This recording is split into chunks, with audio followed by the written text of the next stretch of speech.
আসসালামু আলাইকুম everyone, welcome back to my channel আরশের আম্মু। এটা হচ্ছে ফ্রুট চুষনি। অনেক দিন ধরেই কিনবো ভাবছিলাম, কিন্তু কেনাই হয়নি। তো অবশেষে কিনে আনলাম। এটা খোলা এবং লাগানো খুবই সহজ।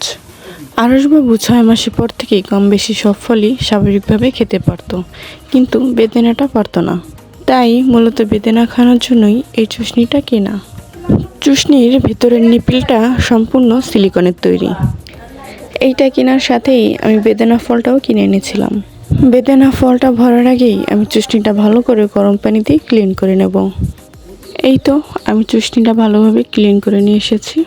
এখন আমি ফলটা ভিতরে দিয়ে দেবো।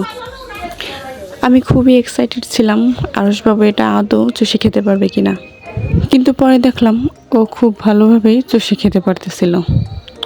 নিপিলটাতে হালকাভাবে হাত দিয়ে চাপ দিলেই রসটা খুব ভালোভাবে বের হয়ে আসে। তো আজকে এই পর্যন্তই। সবাই ভালো থাকবেন, সুস্থ থাকবেন। খোদা হাফেজ।